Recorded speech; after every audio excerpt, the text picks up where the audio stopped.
And hello, welcome back to the channel. Zach here as always, and we are back today to talk about more Splatoon 3 ranked battle ideas. This is going to be the second video in the series. Last time I talked about how map rotations could be changed to improve, I guess, the quality of the games in solo ranked, and go check that out if you haven't already, and I appreciate all the support I've gotten on it so far.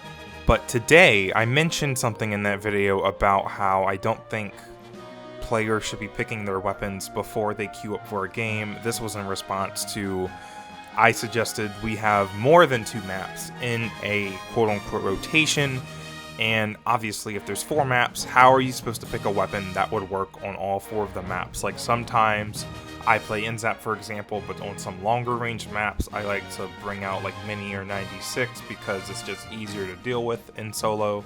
And that topic is going to be what we're going to talk about today. We're going to be talking about team compositions in solo ranked.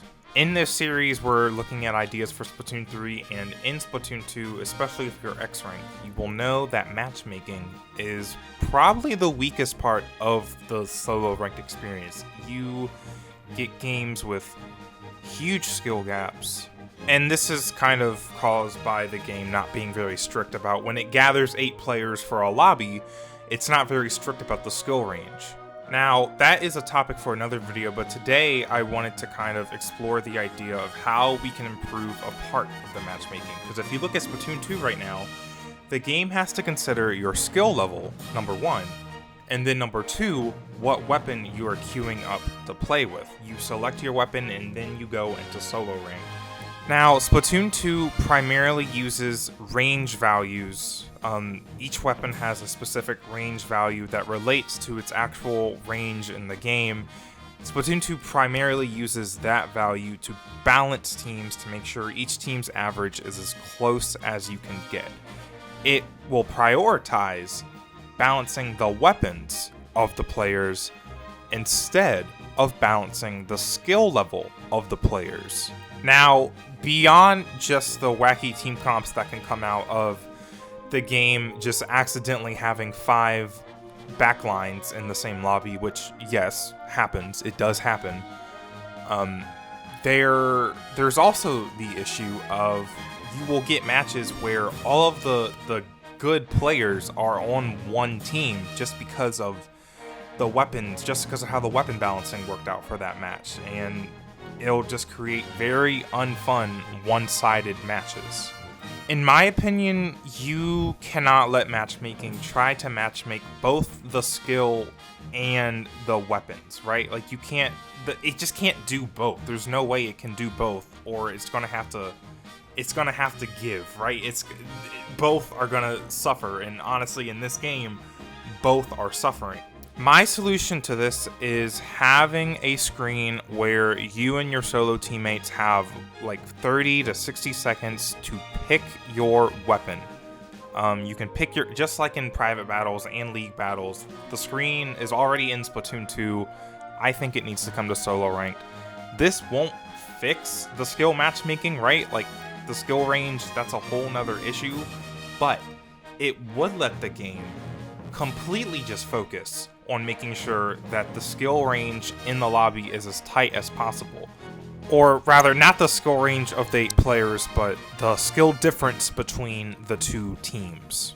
Because if it doesn't have to kind of concern itself about the weapon matchups and making sure both teams are balanced in terms of weapons, it can then just make sure that after the skill range is tight, that both teams, in terms of skill level, are as balanced as possible.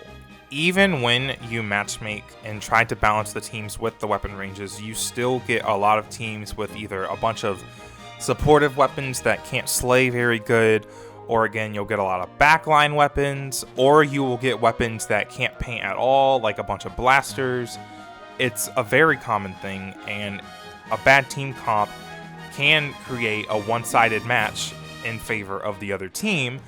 But an even more bigger factor that I already mentioned is that if the game is trying to balance the teams off the weapon comps, what can it do about making sure that all of the good players in the lobby aren't on one team. I made a mock-up of what I think this could look like. It's basically literally, I just got this from the private battle weapon selection screen, right? Like in private battles, you can see what weapons your teammates are playing. The same goes for league battle, right before y'all queue up for a game. So it's already in the game. I think having it in solo would just improve the quality of the experience. I will just add this right now, and this is also just a quality of life thing, but I think people might be worried about, okay, this is a whole 90 seconds that could just be wasted, or it's just going to take too long, people won't press A, etc., etc., and I get that.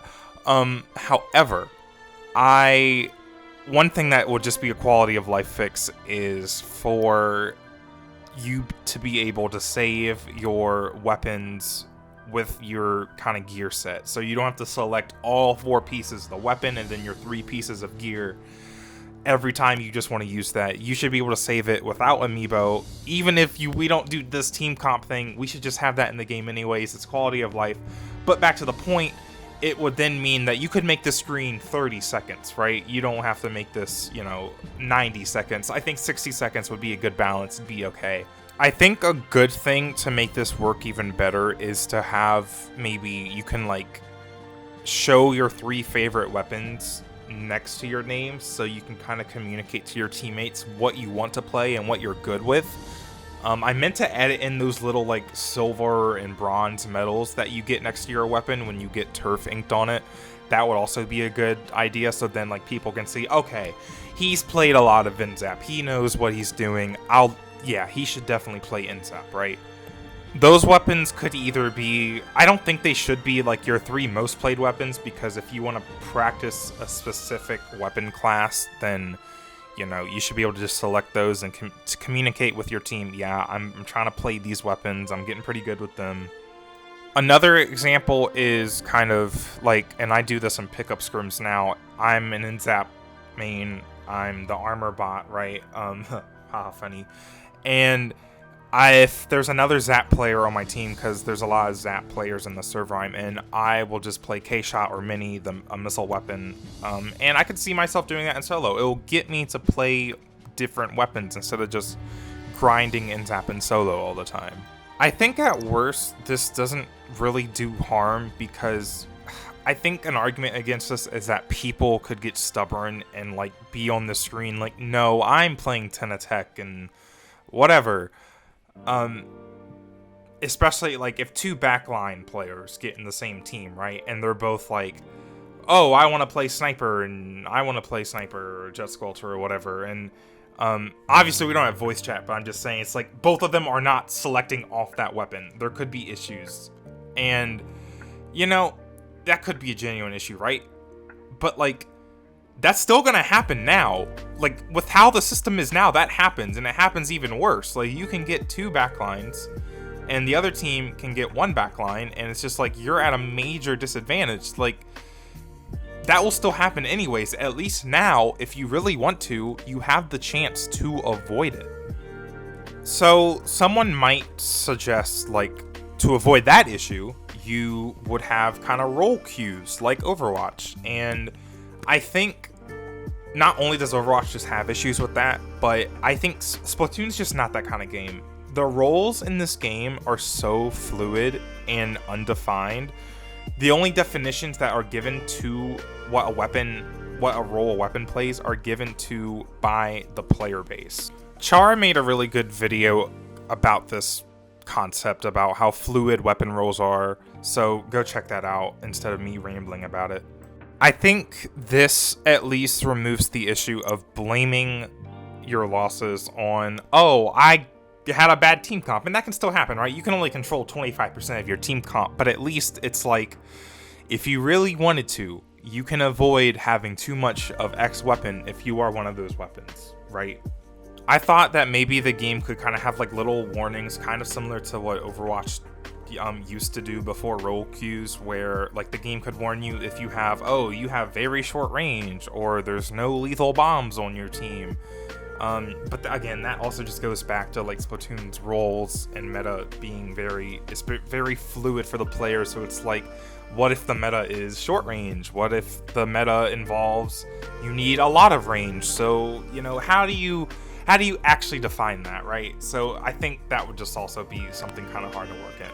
Obviously, no system is perfect. This has its own flaws, but in my opinion, I think it has a lot less flaws than the current system. And not only would this just help balance the actual team comps themselves, but going back to kind of balancing the team's skill levels. You know, the game can just focus on making sure that the good players in the lobby are actually spread between the teams and not all on one team just because they have a variety of weapon ranges.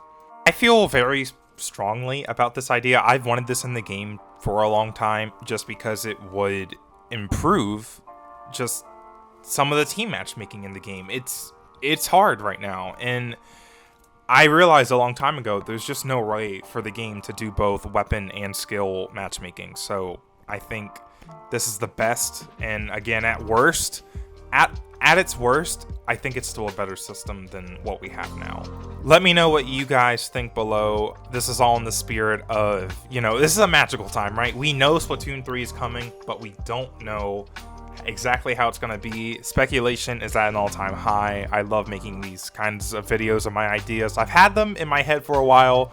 I'm finally getting them out on YouTube. So I love to hear what you guys think in the spirit of Splatoon 3 coming this year. I'll see you guys next time. Please stay safe. Goodbye.